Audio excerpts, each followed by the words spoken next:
Welcome, friends.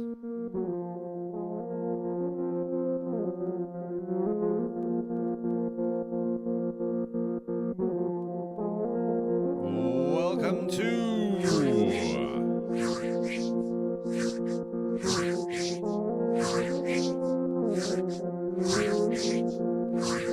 today's Reconsider It live stream.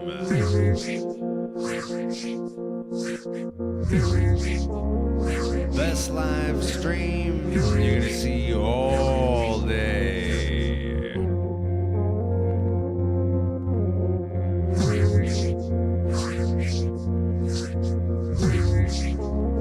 And here on this live stream, you are gonna get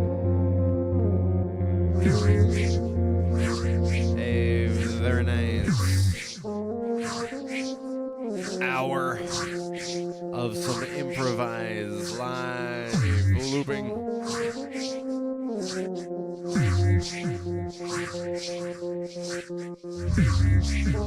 All vocals, just like what you're hearing right now. This is all vocals.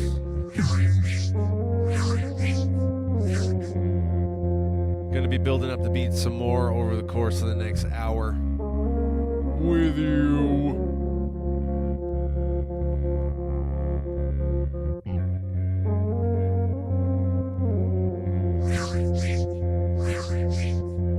Also bringing in the synth.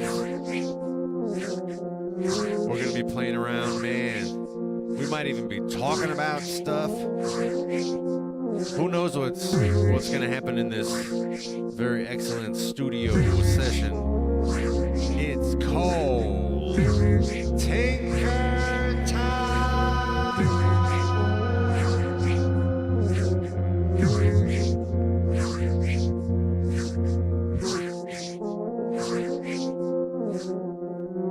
My regulars know what it is. Speaking of my regulars, we have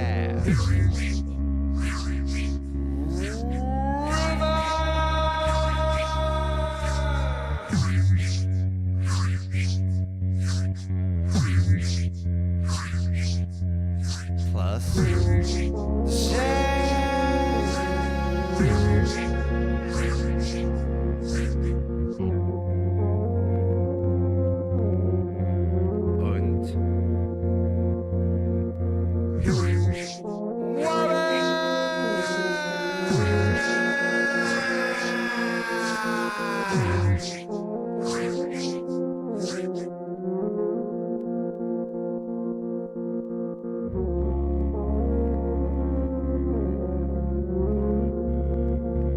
if you are new,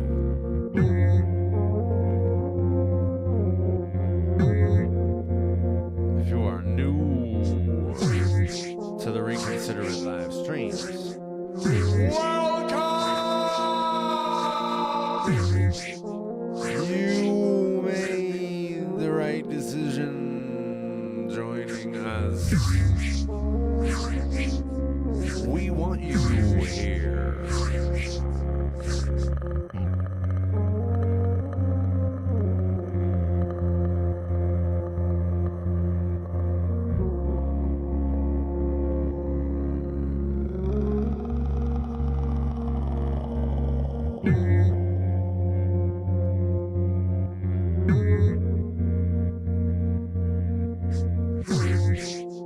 Friends,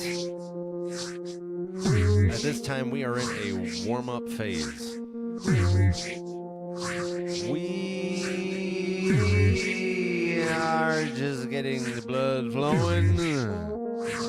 We are just getting ourselves situated, getting ourselves warmed up.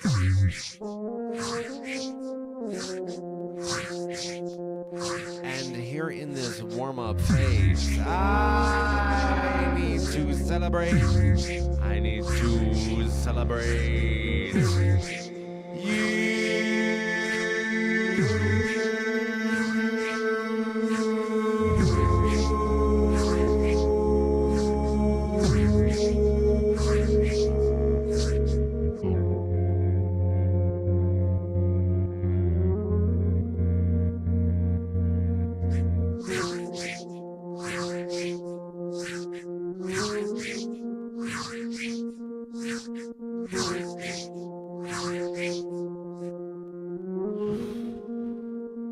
Thank you for being here. Whether you are here with us live in the chat, whether you are here with us live but you are not in the chat, whether you are here with us after the live, you are watching on replay, however it is that you are here with us. Thank you for being here.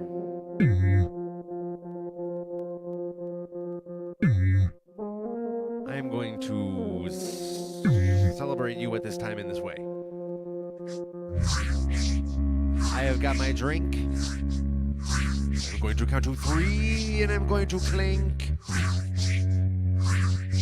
You are invited to join the rest of us as we cheers along and celebrate our togetherfulness. And it all begins on 1, which is it's just a very sensible place to begin, and then you go to 2,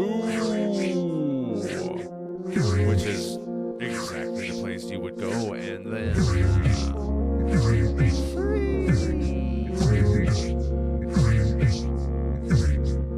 Clank. Cheers,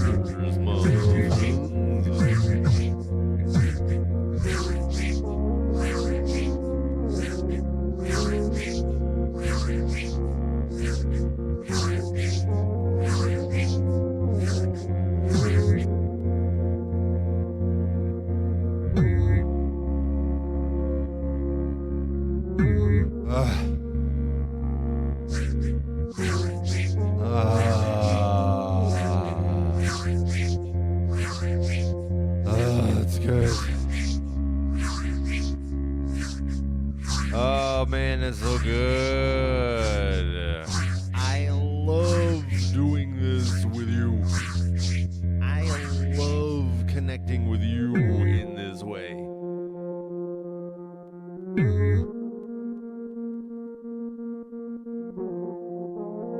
Please like this video.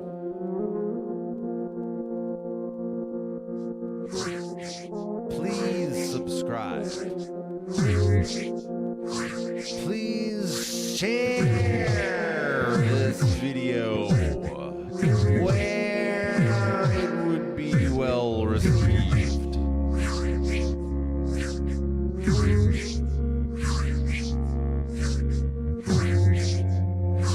Friends, we have got a tinker stream on our hands, which is really good. That is a really very good thing. If you had to look up the definition of like something that's really good, it would be like, here's a prime example. This dope tinker stream off to such a tinker start. Same tinker channel.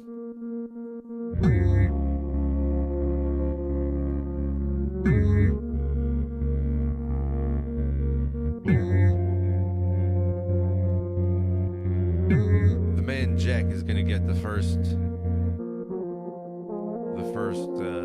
pinned comment, or not pinned, but the first comment shown on the screen.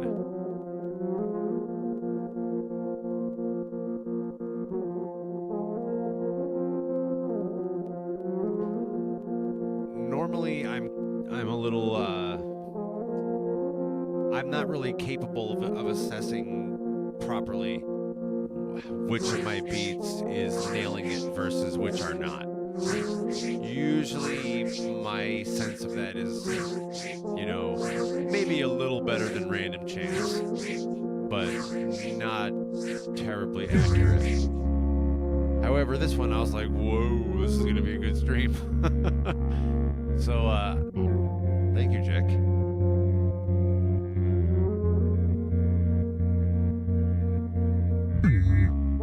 Atmospheric, he says. Yeah, there's a vibe. There's some kind of tangible. You're swimming in something. Swimming in some. Listen, feel this. You just like dive into that and swim around in it.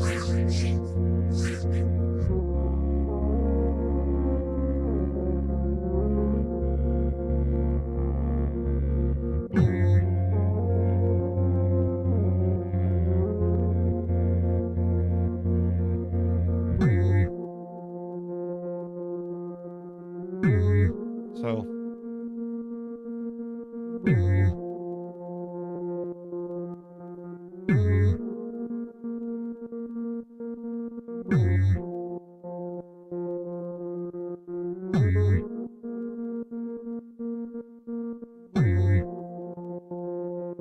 we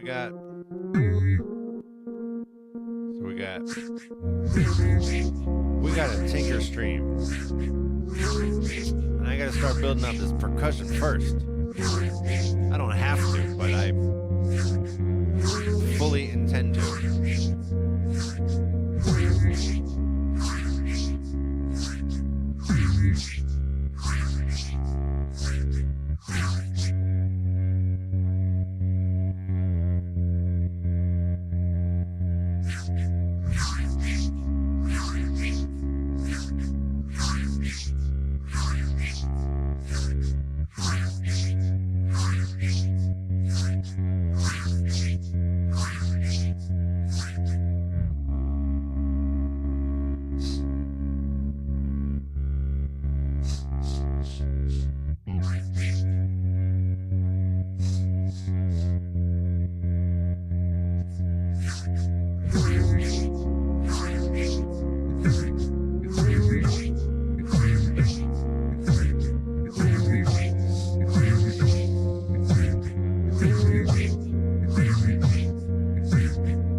By the way,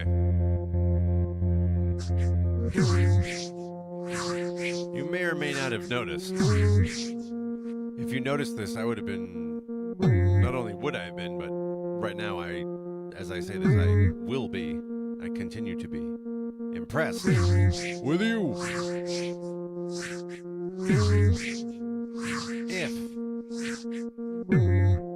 If you notice that today's cheers, I reached over and clinked the screen. Back in the day, just like the good old days, when I used to reach over and clink the screen like that. I haven't done that for many months, really. Just because of my setup doesn't really lend itself naturally to an easy clink. But I sneaked my way in today. I might bring that back. Bring back the clink of the screen. Really reach over to clink the camera so that you can also like literally clink the screen along with the rest of us as we cheers along and celebrate our togetherfulness.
By the way,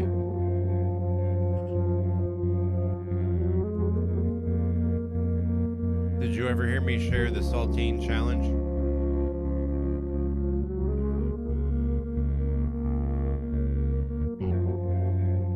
I believe I've shared it once on a stream. I'm not sure if I've shared it twice, but I believe I've shared it once at least.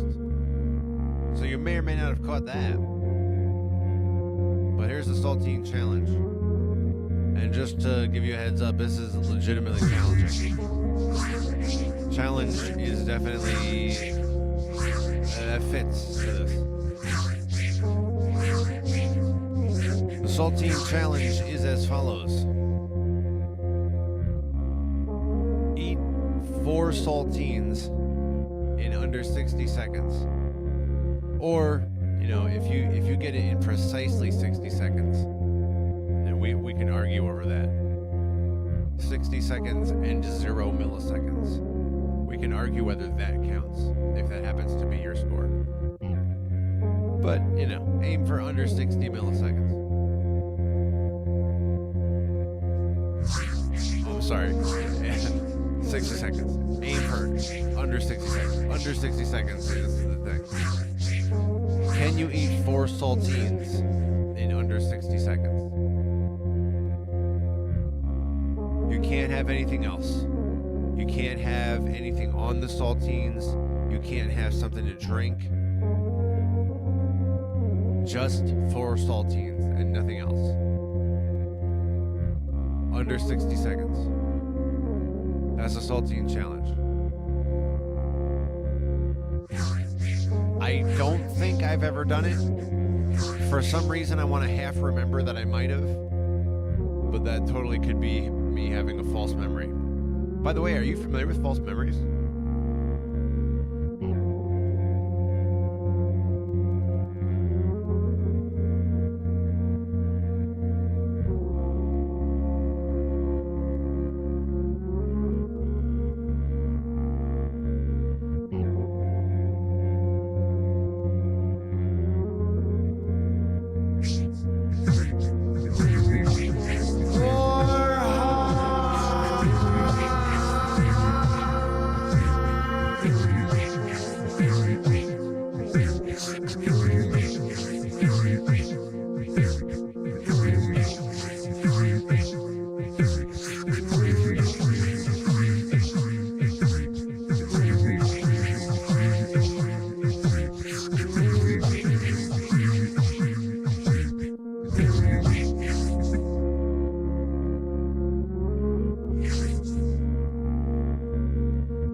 There's some saltine related comments in the chat. And as I like to remind you as a public service announcement, on many streams, or I should say, on many live stream channels, the chat is part of the stream. And that's certainly true here on Reconsider It live streams. So whether you are here live and you're in the chat, or you're here live but you're not in the chat, or you're joining us after the stream, you're watching on replay, optionally, it's up to you, but optionally follow along with the chat as well. Check in every couple minutes if you don't want to sit there and watch it actively. But if you are watching, visually, you don't just have this on in the background for the audio. If you do have it on the screen and you're watching the screen, I encourage you to pull up the chat alongside it if you don't already have the chat up. The chat is part of the show.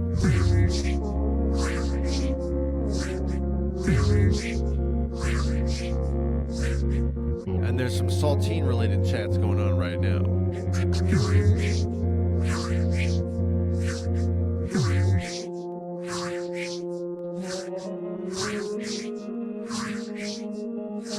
Warhard says he'll have one whole sleeve. Are you kidding?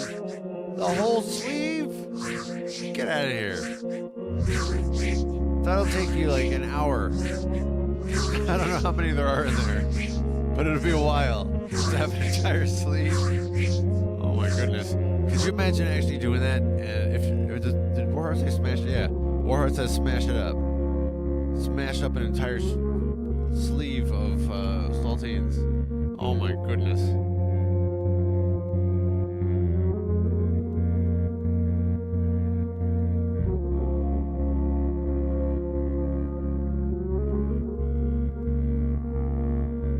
Oh goodness.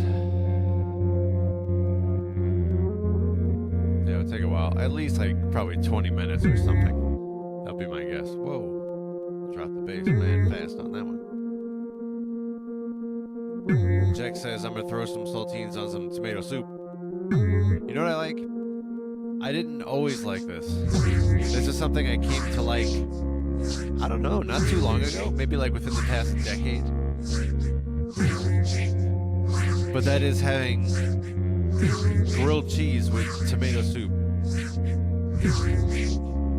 And not just like, you know, pure tomato soup that's like pureed tomato, but like tomato soup that is meant to be paired with grilled cheese,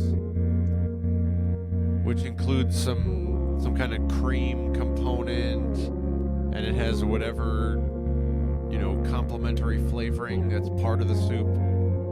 But grilled cheese and tomato soup, man, that can be some good stuff.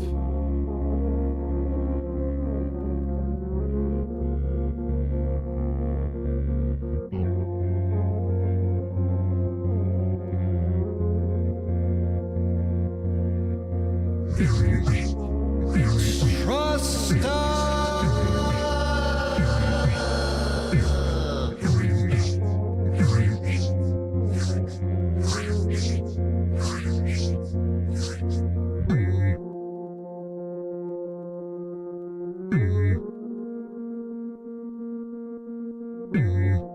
Warheart says, without any water, the saltine challenge, that's rough. Yeah, no kidding, it is. It's hard.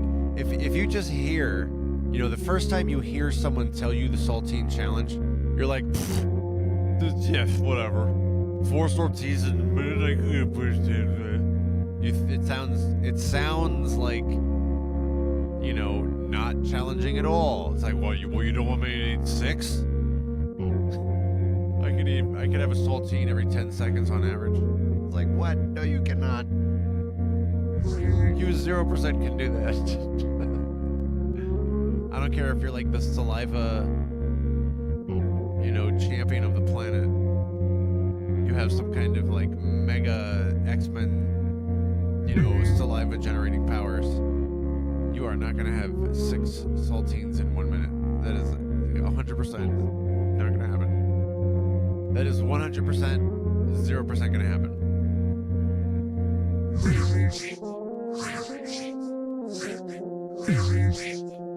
But 4 saltines in a minute.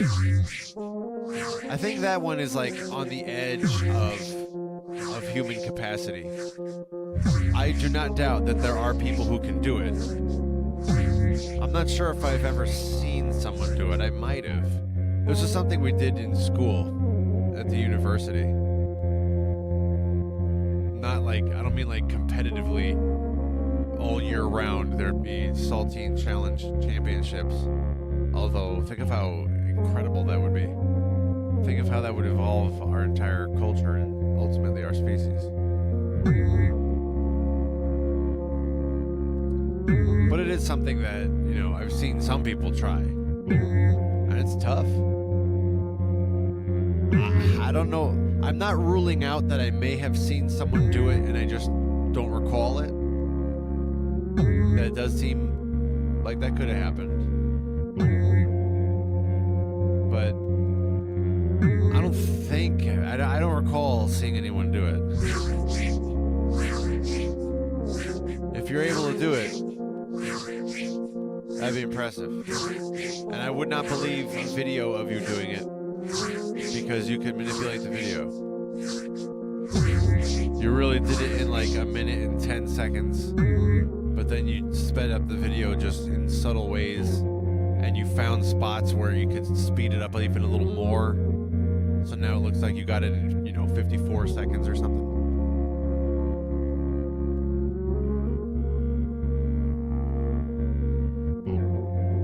So I wouldn't believe a video. But I would believe it if I could witness you do it right in front of me. And I'm in charge of the timekeeping.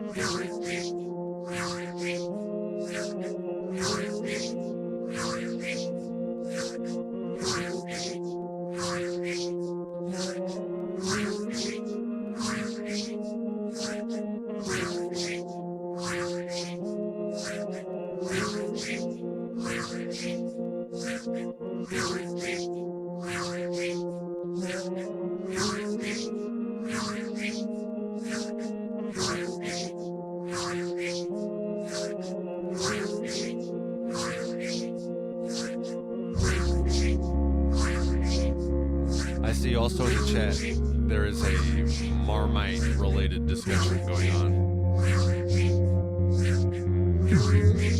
which is amazing and glorious.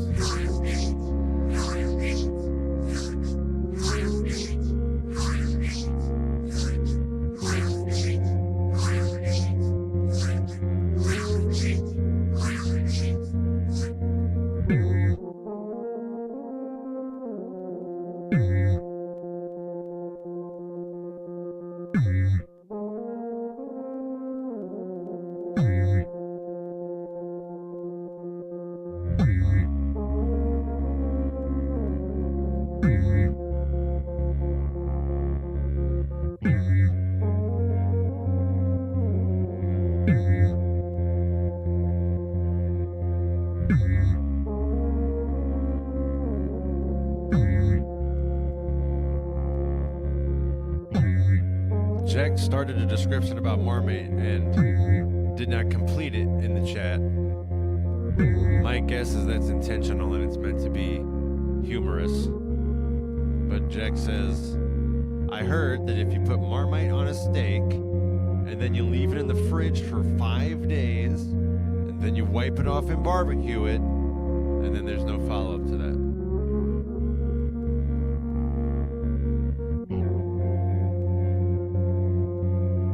Probe says, how about a cheddar cheese and Marmite toasted sandwich? What? I'm not sure if I've had Marmite. I had Vegemite. I briefly lived in Australia, in Sydney. And when I was in Sydney, one of the first things I did, I stayed briefly in a hostel for 2 or 3 nights. I had, if I recall correctly, a backpack and then also another little bag with some miscellaneous stuff. And I stayed in a hostel for a couple nights. But while I was at the hostel, they had Vegemite there. And I was like, ha ha ha! Here I am, my first night in Sydney, Australia. I gotta try some of this Vegemite stuff. And I ate it. They had a little area where they had just some, you probably say like a continental breakfast. They had some bread and some Vegemite and butter and jam and, stuff like that. I probably had some bagels or eggs or something.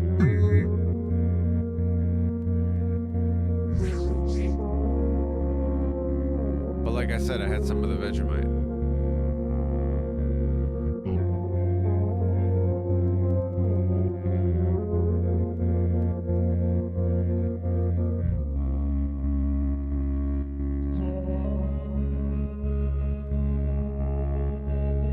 I totally understand why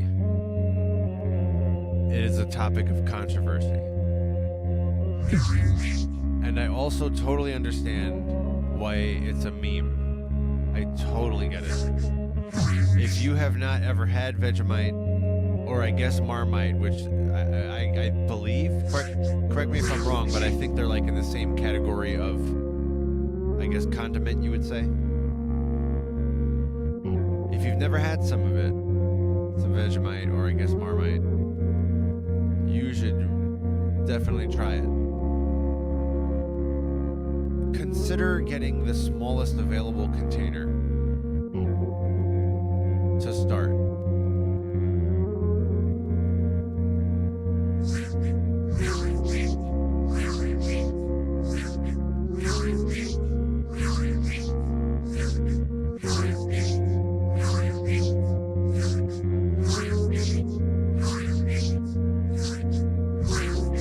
Warhard says, what's Marmite?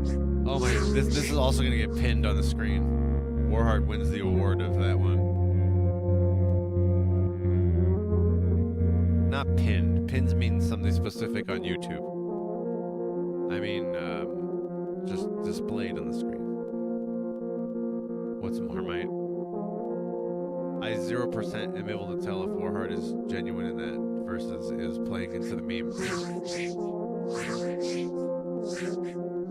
But it's a good one. This is a good one to have on the screen here. Man, am I gonna have to get some Marmite? I don't know. I'm not making any such commitment, but you know, they have it at the store. It's not, you know, I'm speaking from the America location. Marmite is a thing they have in Britain. I had, as I said, Vegemite when I went to Australia. And in America, even though it's not a thing really, you know, not everybody you meet day to day is familiar with Marmite or Vegemite. Nonetheless, you can still get it at the store. It's not hard to find. It might not be at, like, you know, if there's a smaller store where it doesn't have a very extensive selection. But if you go to a bigger grocery store or a specialty store, you're going to be able to find it without too much difficulty. And of course, you could always just order some.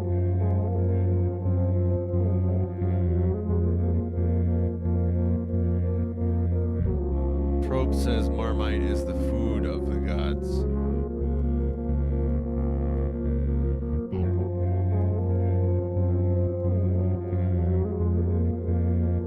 The Trust Man has some barf emojis. Some upchuck emojis. Probe says if you have a sophisticated palate, you love Marmite.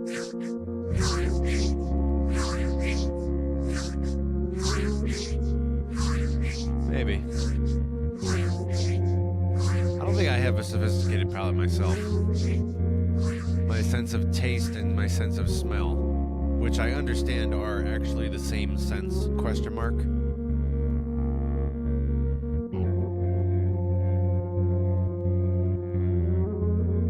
To me, or I should say for me, my sense of taste and smell are, I would say, you know, perfectly functional, but they're not like really, really acute and sharp.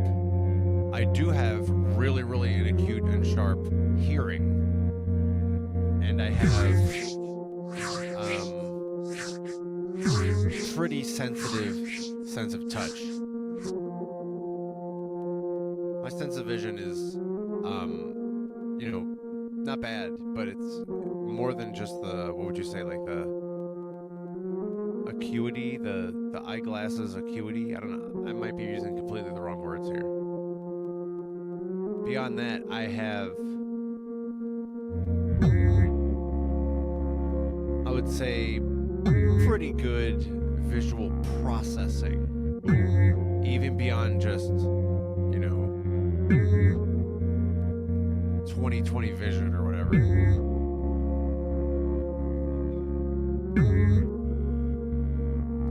And I might thank video games for that,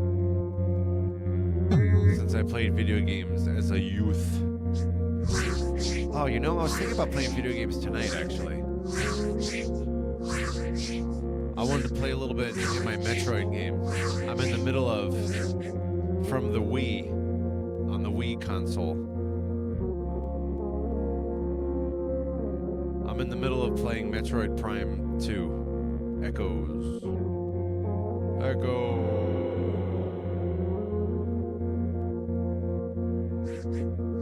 I'm like halfway through-ish.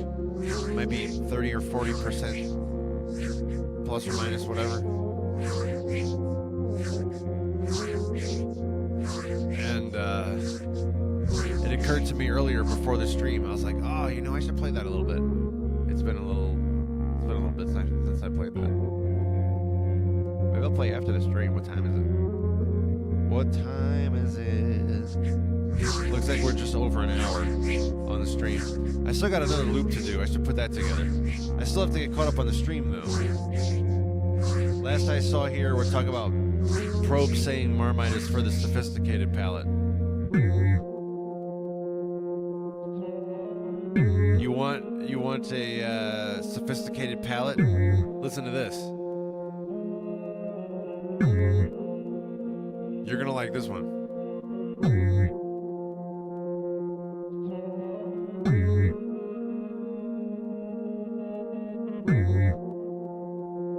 I'm gonna say two things, and my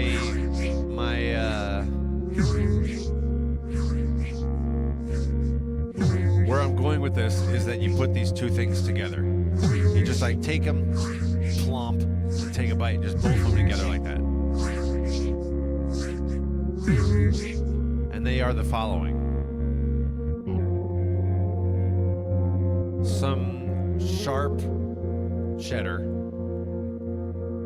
Get some aged sharp cheddar. Like some expensive aged sharp 20-year sharp cheddar. Extra sharp. And, you know, get like a block of it. So that it's the kind of thing where you would cut off a piece and, you know, maybe put it on a cracker or something. Do that. Get like a block of just the dopest cheddar you can find. And then cut off, you know, a pretty nice chunk of it.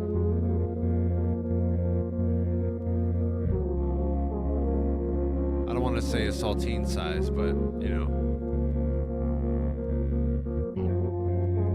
not a whole mouthful of cheddar, not quite that much, but a pretty, you know, someone would look at it and be like, whoa, you like cheddar? Oh my goodness. They're like, do you want some, you know, insert sarcastic comment with your cheddar?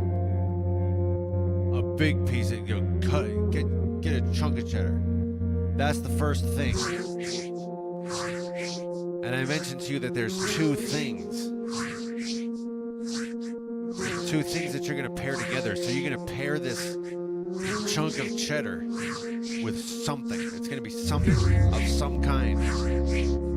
Some kind of edible food that you are going to pair this mad, aged, way the fuck sharp cheddar.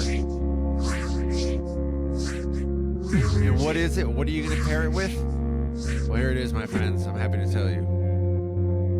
This awesome concoction, this combination, it is pair the cheddar with none other than the thing that you most anticipate, and when I say you will readily recognize as a glorious delicacy. You will see right away exactly how this is so wonderful and brilliant of a culinary concoction. You will look forward to trying it as soon as possible. If you have both of these at the moment, you might even just go have one of them right now because it's this dope. And it is, my friends, that you would take that aged cheddar cheese, that sharp, extra sharp aged cheddar cheese, and you would pair it with none other than, my friends, an Oreo cookie.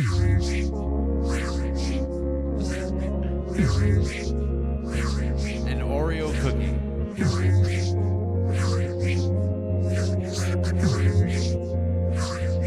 Brilliant, yes.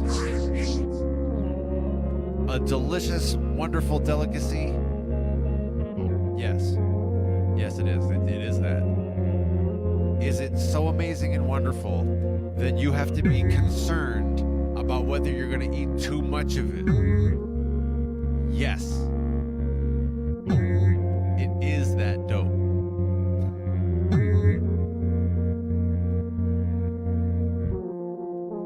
Now, the question you may be thinking to yourself is, hey man,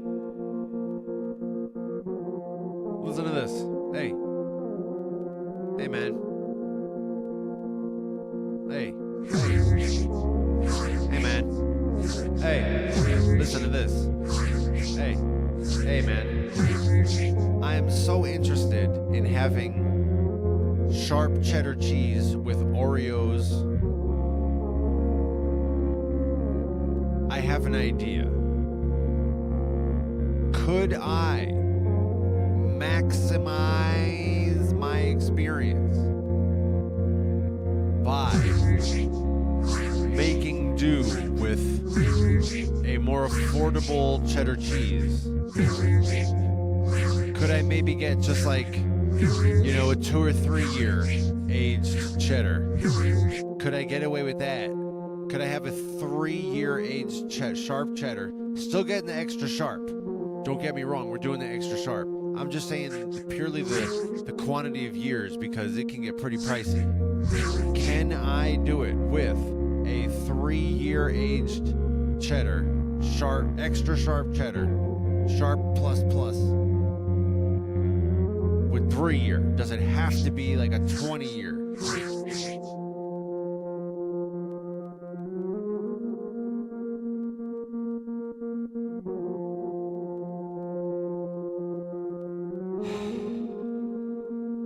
It's just like, it's like you lay out the steps. It's like, do it like this, do this. Here's how you do the thing. Just do it like this and you'll be successful. Just do it like this. You think that's like,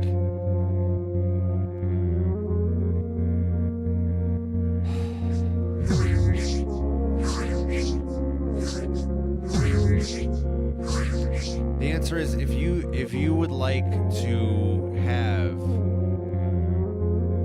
your experience in that manner, you will still have a great payoff for that.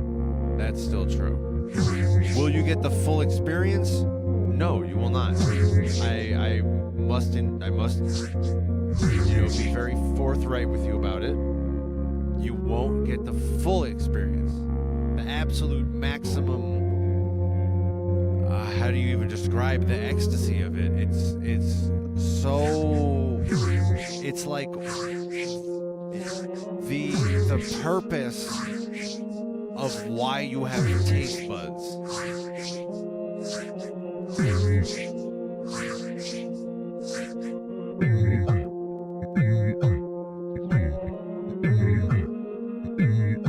But if you're okay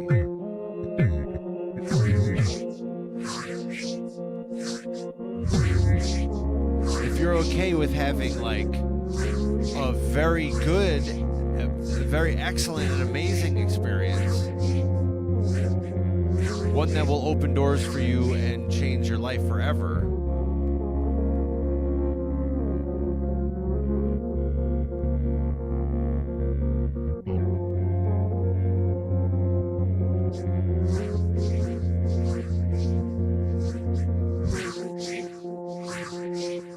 the answer is yeah, you still can do it if you get your extra sharp cheddar, but you do a 3-year aged cheddar.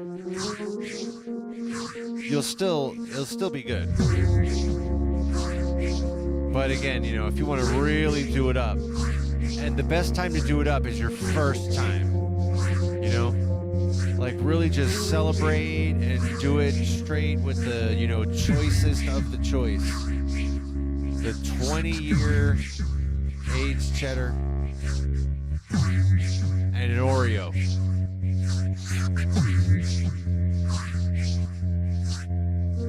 You are going to come back to this video on YouTube and you are going to leave a comment and you're going to say, man, you were not kidding about this sharp, extra sharp cheddar, extra sharp aged cheddar with an Oreo cookie.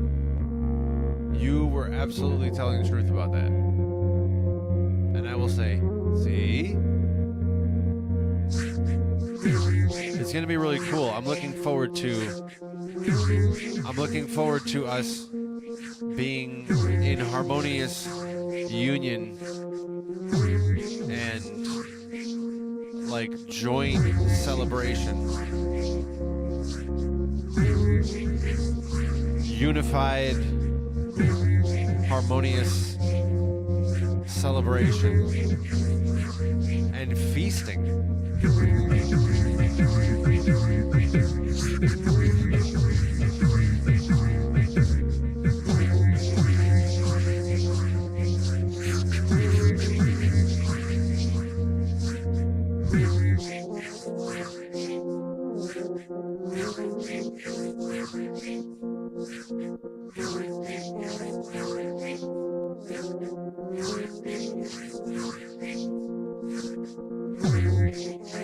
I'm still getting caught up in the chat from just mad forever ago. Oh my goodness. I'm like, what is it, 15, 20 minutes behind? Oh my goodness, I'm 20 minutes behind on the chat. Somebody said when it was the new year that one of my resolutions should be to always stay within 5 minutes. That's a fair bit of feedback.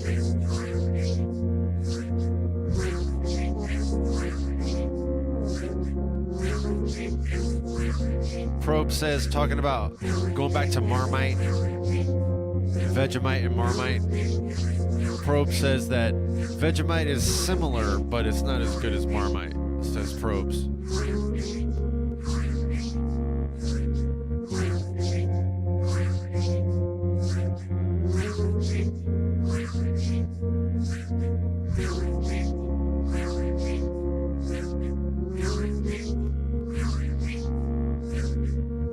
Probe says Marmite is yeast extract made from the byproducts of brewing beer.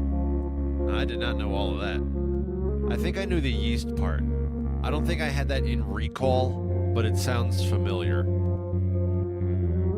I think I might have known that part, but I'm not going to necessarily claim I knew that.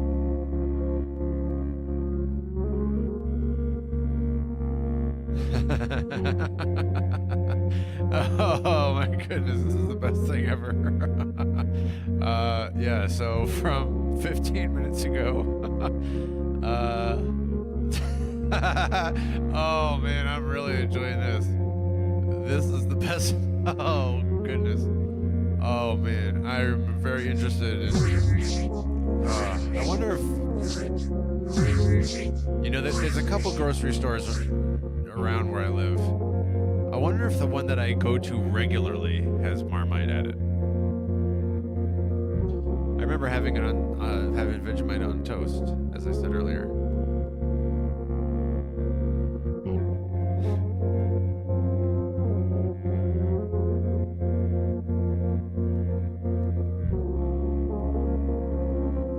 Probe says that taste, smell, and vision have complex interactions. You know, I don't have a lot of... I have some. I have more than zero, but not a lot of...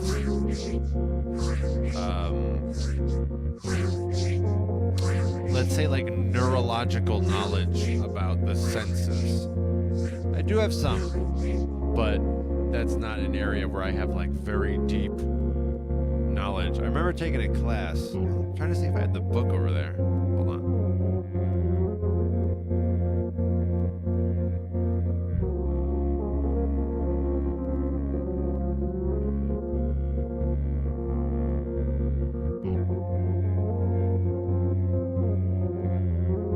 Yeah, I have this book here. This was from my undergraduate days. Sensation and perception. This was a psychology on the neurology of the senses, of the sense organs. This was just an elective. I took psychology as a minor in my undergraduate. So this was just one of the optional. I was like, well, that sounds cool. Oh man, perceiving objects. Should I read this entire thing? I'm gonna be real with you. I'm not planning or interested in reading this entire thing. Oh my goodness. The textbook. Oh, it's been so long since I read a textbook. A university textbook. I still have all of mine from like 25 plus years ago.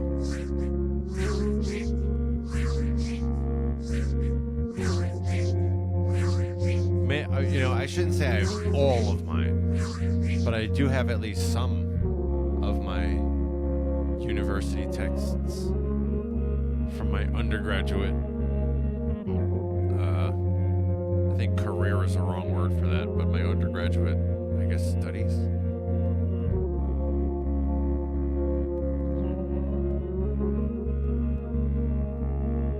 I also did, after my undergraduate, I did like a light degree. They called it a certificate. And it was effectively like doing a minor. When I did my undergraduate, as I said, I did a minor in psychology. My major was in math, just pure mathematics. I could have done applied mathematics. I could have done statistics. I had for a little while, statistics was my minor. For a little while, but at some point I switched it over to psychology, I think because I had more psychology classes. Getting a statistics minor was straightforward because a lot of the classes overlapped with math. So I had an advisor who was like, why don't you just do this? Just make this your minor because you already meet however many classes from your math major. I was like, all right. But then I wound up taking a ton of psychology classes. So I was like, all right, why don't I just make that my minor? I actually originally was going to do Spanish as a minor because I studied Spanish all throughout my high school studies. And that amounted to like, I guess, 5.5 years. I took Spanish for a year and a half in the university. And I had only taken Spanish grammar and some conversation and some reading, but it was always like, okay, and now, so let's compare this, Spanish subjunctive, mood. Not in English, it was always about the language. And then, as a part of my Spanish minor, I suddenly had to take a class on the history of Spain, but it was in Spanish. So the textbooks were in Spanish. All of the lecture during class was in Spanish.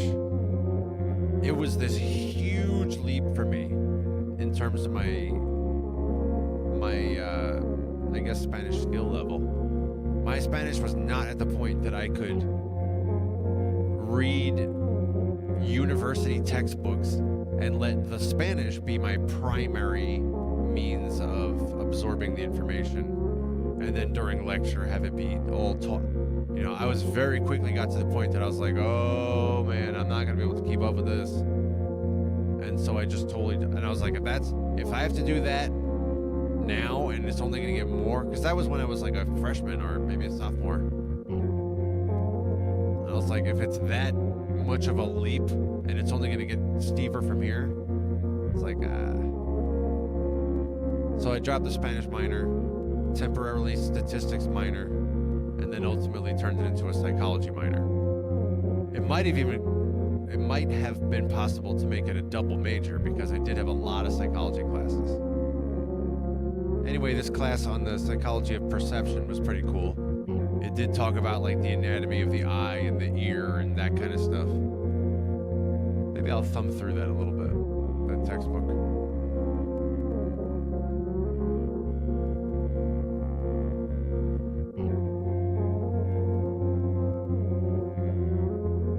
Probes has a suggestion for Marmite.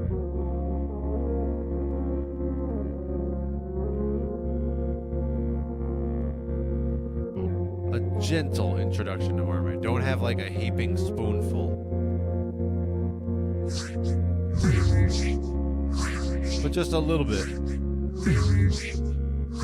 I have mine with toast, like he's describing.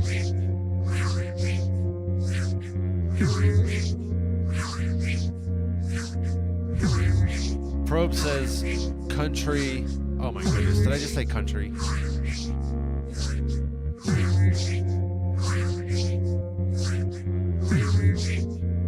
Crunchy, he says. Is that in reference to peanut butter? You prefer crunchy peanut butter? I am preferred smooth. I am a smooth peanut butter person, and I will just eat it by a spoonful. Also with Nutella, or do you pronounce it Nutella?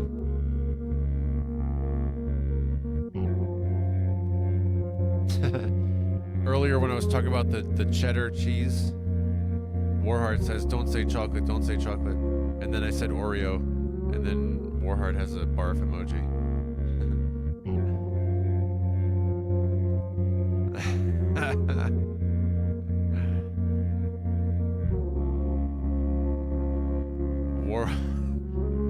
Warheart says nobody sells a chocolate cheese bar for a reason. There's a reason that no one sells a chocolate cheese bar.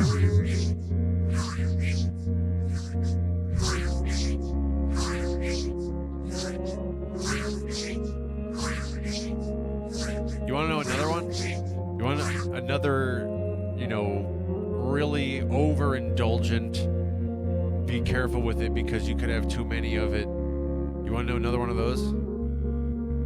This is one that I guess I was probably something vaguely resembling my early to mid-teens when this one entered my life. There's a lot of variations on this. So there's a lot of ways that you can customize this one and enhance this one in whatever way you want. So I'm going to give you the most basic version of it. Literally the plain vanilla. That's what I'm going to give you right now. But you can... you are definitely encouraged to customize. You might find some way more awesome version of this. But again, be careful because this is... I shared this with a friend at the time. We were probably like 15 or 16 or something. And I was like, this is really dope. You're going to like this. And he's like, what the hell are you doing? And I'm like, no, just believe me, this is really... And so as I was making him one of these, or maybe he just made... He might have just made his own. Because we just like sat down at the table and... Anyway, but when he first had it, he's like, all right, here it is. And then he took a bite. He just sort of like ate it, chewed it, had a pretty decent sized bite. So it took a little bit to chew it and process it. And after he finished it, the first bite, he just sort of looked at the remainder that was in his hand. And he said, this is the kind of thing I can eat until I puke. And he just kept eating. So that's what I'm telling you. Like, this is that dope. That's the kind of thing this is. Careful with this. I'm only giving you the powerful stuff. That's a general pattern. You come to the Recon live streams, you're getting the powerful stuff. That's how that works. So here it is. Here's the second thing. For each part of this, there's an opportunity to customize, but here's how I would do it. As a simple starter method. Get some chocolate chip cookies. They should be some soft chocolate chip cookies. For example, even something like Chewy Chips Ahoy would be adequate. Just some kind of soft chocolate chip cookie. If you want to get, some variation on that chocolate chip cookie, that's fine. You can do that. But keep it soft. That's the most essential element. And chocolate chip traditional cookie is a pretty good plain vanilla version of this. Then, and get 2 of them, by the way. So you're gonna get 2 of these things. 2 chocolate chip cookies. You're gonna make a little sandwich. Chocolate chip cookie. Put on top of it a layer of peanut butter. Now, if you want to do smooth or crunchy, that's fine. Whatever your preference is. If you want to put some of that Nutella, like I was saying earlier, also would be okay. You can, put some variation on this, but you want to have some kind of like dense thing there, like peanut butter. Peanut butter is, a great place to start. So you got 2 chocolate chip cookies. On one of them, you put a layer of peanut butter. I'd recommend putting like way too much peanut butter. And then on top of that, you put your preferred size of spoonful of some vanilla ice cream. And then the other cookie on top of that. That's it. A little, it sounds like just an ordinary ice cream cookie sandwich. But with the extra layer of peanut butter in there, it's really just the dopest thing. And like I said, you can customize that in a lot of ways. It's very, very open for variations. Powerful stuff. Powerful stuff.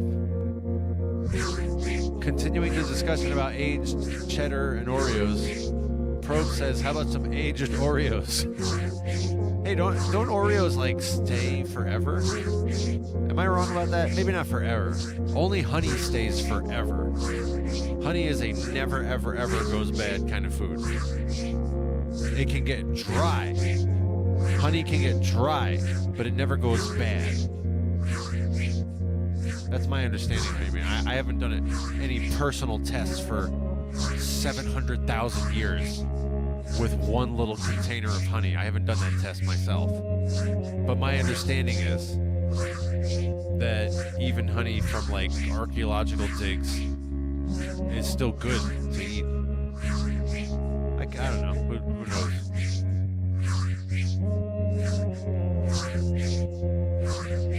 All right. Warheart is with it. Warheart is with the party. Warheart says he'll try that really good sounding aged cheddar plus an Oreo idea. You absolutely made the right decision, my guy.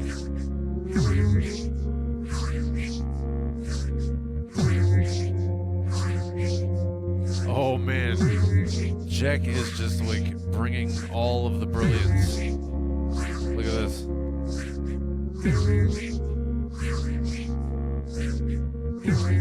Jack says we got the 15-year aged cheddar and double stuff Oreo. So this guy is really with it. As if you'd be surprised to see something like that come out of Jack.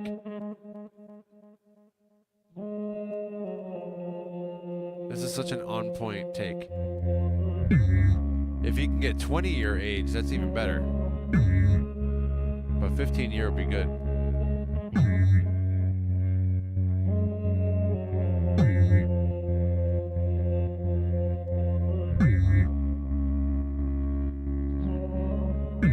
Jack says, how about a battered and deep fried cheddar Oreo?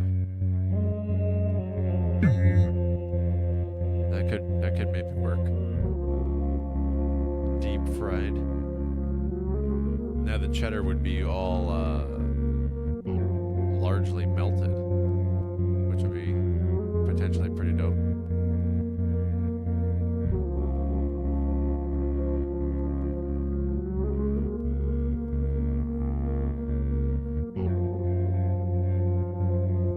I'm almost caught up on the chat. This is awesome. I still got to make that other layer. I'll do that presently here as soon as I get caught up on the chat. There's only like 3 or 4 more chats here. What do they say? Jack and Probes are saying stuff.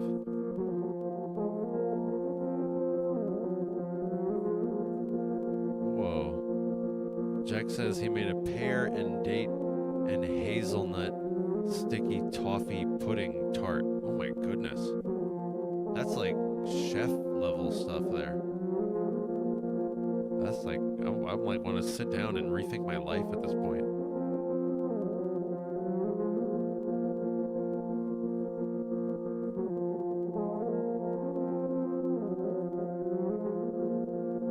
Biscoff biscuits, says Probes.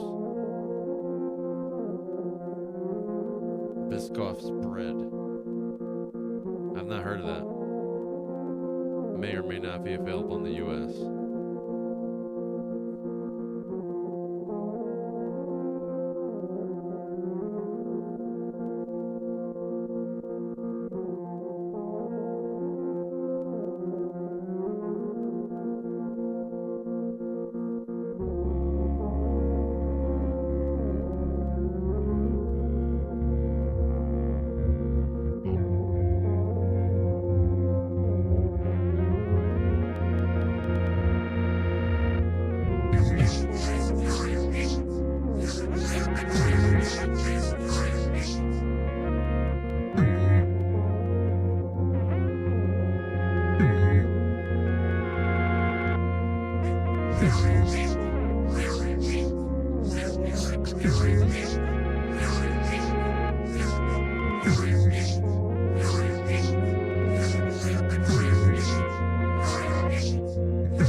just remembered there's a thought I didn't complete from earlier.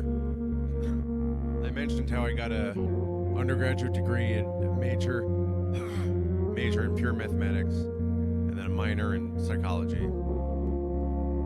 Almost minored in Spanish, almost minored in statistics, but minor in psychology maybe could have been a double major.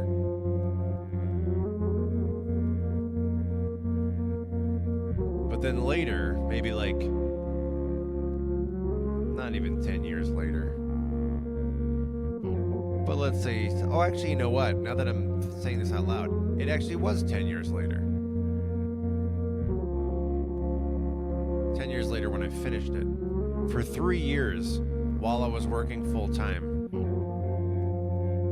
for 3 years I did what they call a certificate, a computer science certificate,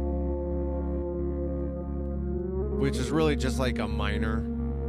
It's like doing a minor in computer science, but I actually took 2 graduate level courses, so I don't know exactly what this certificate was. But it was at, university, and without identifying where, I'll just say it's a university that has a very high quality for computer science. Held in, high regard and much accomplished in the computer science domain.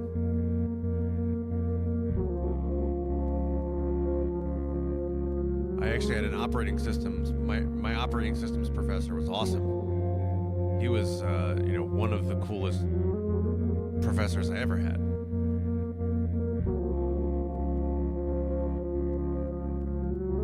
And he told me that I stood out in his operating systems class. He wanted me to come be one of his graduate students, but I was like, no, man, I got this full-time job already. I'm gonna stick with that. I'm not going back to academia at this point. I was already in the full-time world for 10 years at that point. But I had this certificate for computer science, which, as I say, is kind of like a minor. It was 6 classes.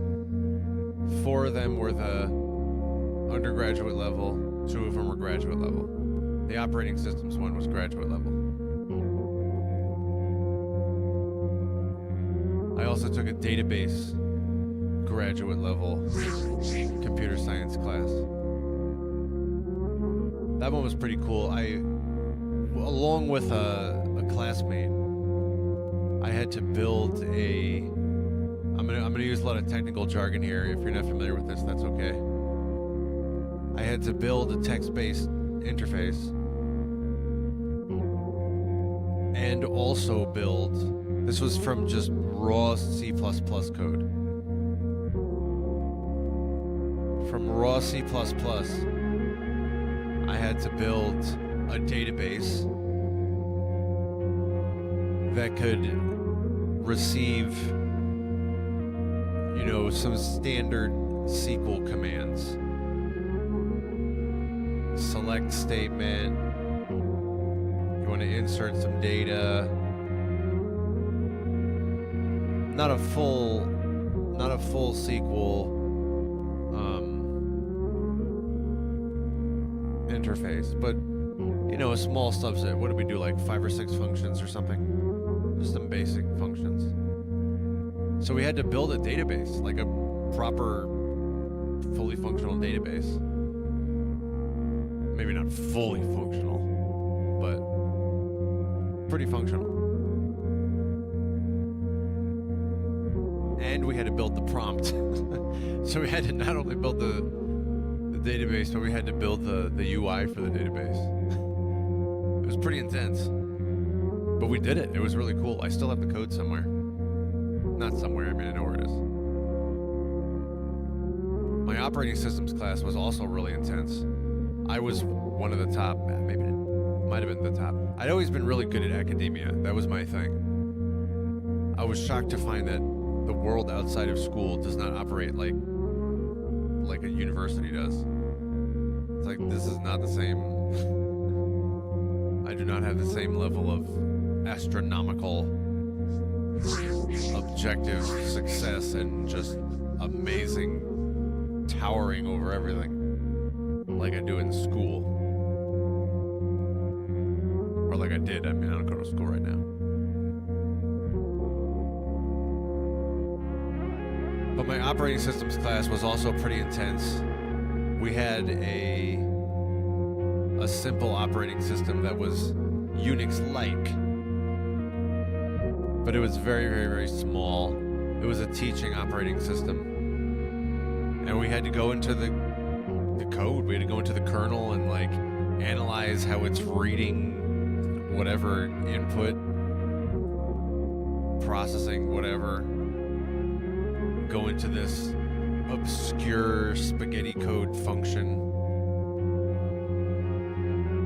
What? Why is that doing that there? Is that a dereference? Why is it written like that? Oh my god. It's like, yep, that's operating system code.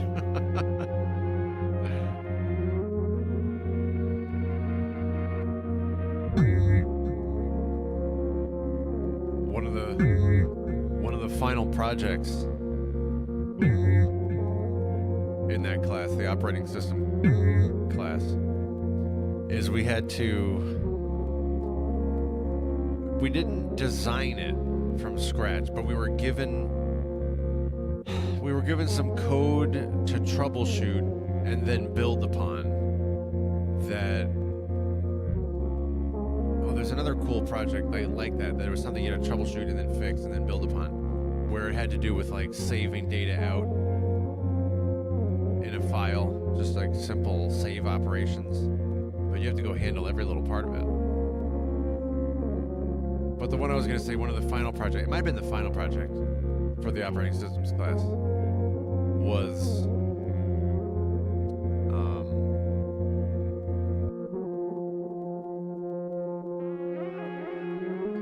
some kind of a networked file system, which was really intense. There's so much in that, so dense. So many people struggled so much. That was a very difficult class. But like I said, my professor was awesome. He was very available. I used to go to office hours, even though I worked full time still. I used to just go to office hours and like try to figure stuff out. He would guide me. It was very, very good experience overall. Anyway, having to build a file system, a networked file system that like you could transfer packets across the network. You had to validate the packets and everything. Oh my goodness.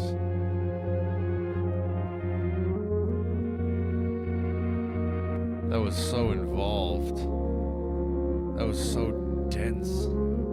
Oh man, but fun, really fun. I like that kind of stuff, like learning a very dense, complicated thing and learning it very deeply. I like that. I think as I say, I took this computer science quote-unquote certificate, which is sort of like an undergraduate minor in that it's only 6 classes, but it also had 2 graduate classes, so I don't know exactly what this was. Anyway, I mentioned I took that over a course of 3 years, 1 class per semester. Data structures was another good class. I like that one. I think we also used C++ in that, or did we use? I think it was. Oh no, we used Java in that class. Nowadays, if I had to code something, some little personal project, I would probably use C#, or maybe another simpler language, Perl, or just like a shell script. But C# for an executable is pretty good.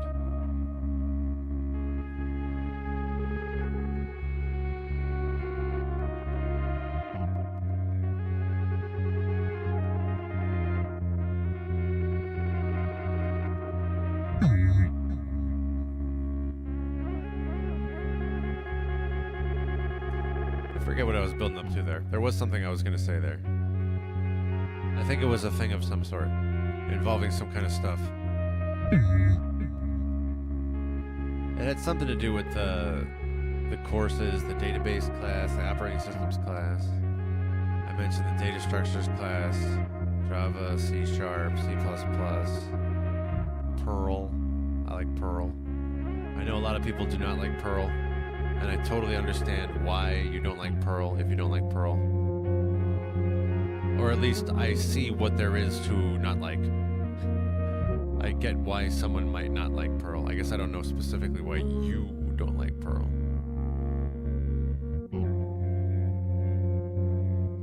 Oh no. Oh, I'm getting caught up on the chat now. There's some computer science talk. Warheart says, I learned a little bit of HTML. That's one of the first places that I started with a little bit of, what is this? What is it? I put text in a text file, but then you can interpret it in a different way. What? That HTML was one of the first times I had that experience. And then I learned Perl through a self-study, through a book. Just like a Welcome to Perl Basics 101 kind of book. That was the first time I did any kind of actual programming. Here are some, there's an operational flow. Here's some if statements. That was the first time I actually learned a language. And that was just self-taught out of a book, which was not, it was a good book. It was one of those O'Reilly books, if you're familiar with those. It had a good progression.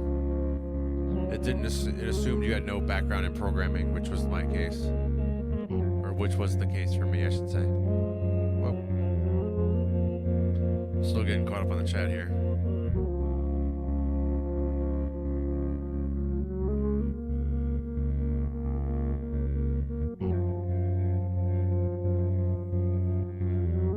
Probe says he's got a few programming languages under his belt, including assembly language.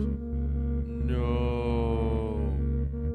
Probe says I only learned on the job, apart from Basic and Pascal and assembly. Oh no. Not assembly language. Oh no. There's only one thing worse than assembly language, and that's machine language. Oh. If you don't know what we're talking about when we say assembly language, oh, don't even. Oh, it's so painful and tedious. And it varies per processor.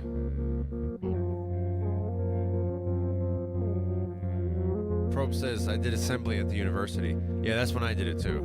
I never had to do assembly language for any, professional task. I'm not a professional developer, but I do have to do a fair amount of coding as a part of my work. I work with the Unix systems pretty heavily. And I'm doing a lot of Unix scripting for various things. So I do a lot of that. And like I said, if I was going to program something for myself personally, I would use C# if I needed it to have some non-trivial functionality in it and do some kind of input validation. I'll probably use C# or something like that. Terminal-based program. If I just need to do something quick and it's okay if it's sloppy, that's when I'd use Perl. And if it's mostly just a text processing need, count the number of these things, or how many of whatever is in this thing, and compare these things that are words, basically strings. Perl's really good for that.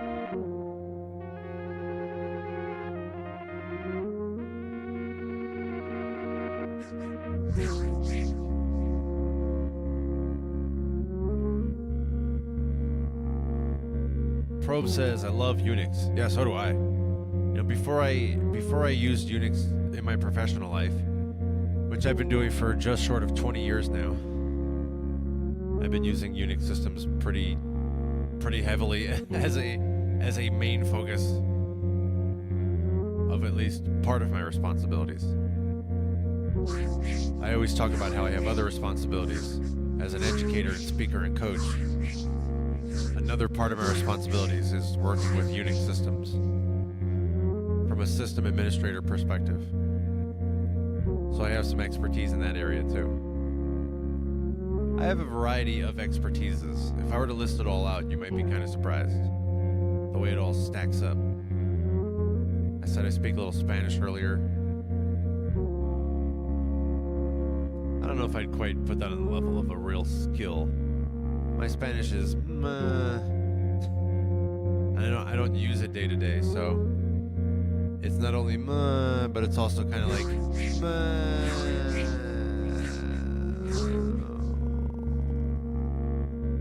kind of like that.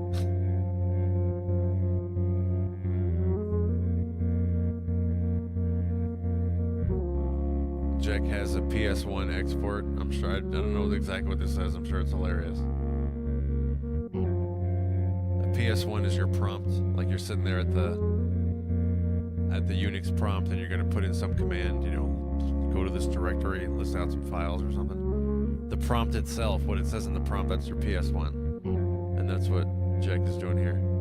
I don't know, what is this, some not HTML, but some ASCII? What's 33? I don't know what that is. Is that like a bell or something? This is going to be some kind of troll prompt. It's got the date and does that say -F? Oh, the time. -T and was that the H? Is that the hour? No, what's the H? Date and time. Yeah, Unix stuff. We really have the right crew here. Like every time that we go off on whatever new topic, everybody's always got some expertise to share. The Reconsiderate community is really just the place to be.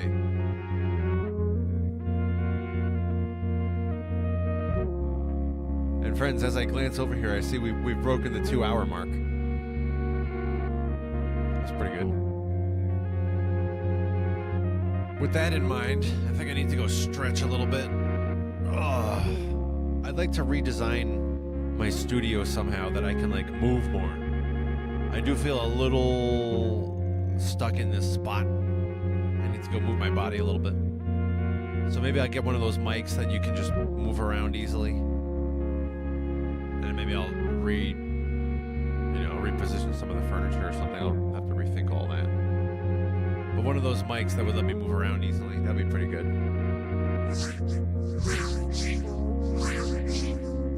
Friends,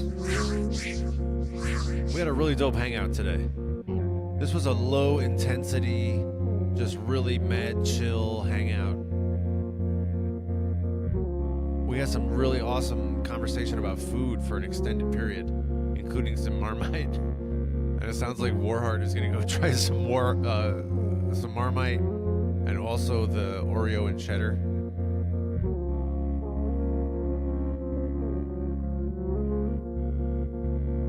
And even more. What a good stream. We got a good beat out of this. This is really the place to be. Friends, I'm going to celebrate you at this time.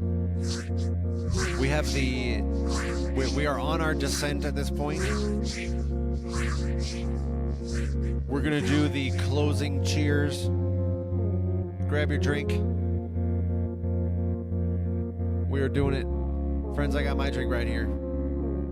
The 1, 2, 3 is going to come so much faster than it does at the beginning. Beginning's really drawn out. But at this point, my friends, we're just going to do it so fast. It's just going to come on 1, and then 2, and then 3. Clink.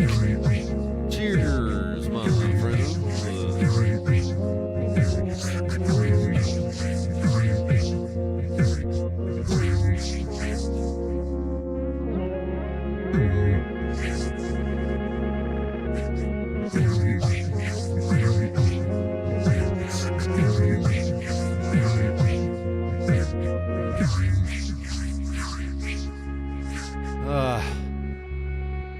That's good. That's really good. That's like the good goodness. That's the real good. That's the good, yeah. Please like this video. Please subscribe.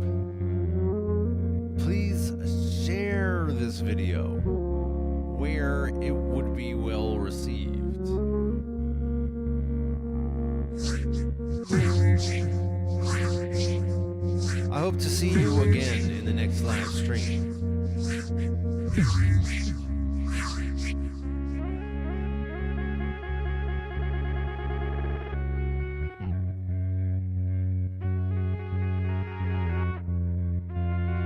My regulars know we get together multiple times a week to do these ultra-terrestrial hangouts. Your favorite online hangout. We do the looper stuff, bring in the synth, hang out for an hour or two. When we're talking about stuff, that's tinker time. When it's totally quiet and there's no talking, that's unspoken. Top of the screen, we got the two times that we have each week. Scheduled streams each week. You can put these in your calendar. Eastern U.S. time zone, every Sunday at 1 p.m., every Tuesday at 9 p.m.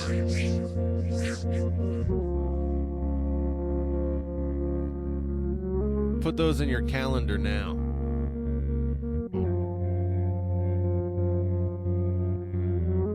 My regulars know we do more than that too. Usually another 2 or 3 streams every week.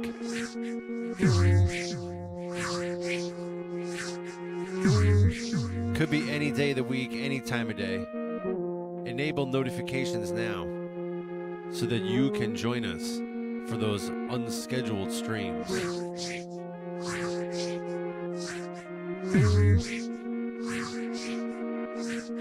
And until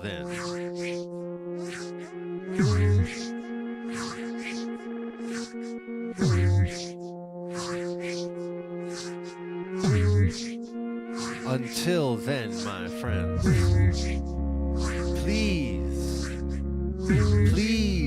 have a very good rest of your day today. Please allow the rest of your day today to bring you all manner of goodness and blessing. Please allow the rest of your day today to open up new doors, new pathways for you today. Please allow the remainder of your day today to take you upward, to take you closer to the right direction of your own evolution. Please allow the rest of your day today to enhance your life, to take you closer to healing that you weren't sure was even possible. Today, please allow the rest of your day today to take you to new levels entirely in your existence. And I will see you in the next Reconsider It live stream.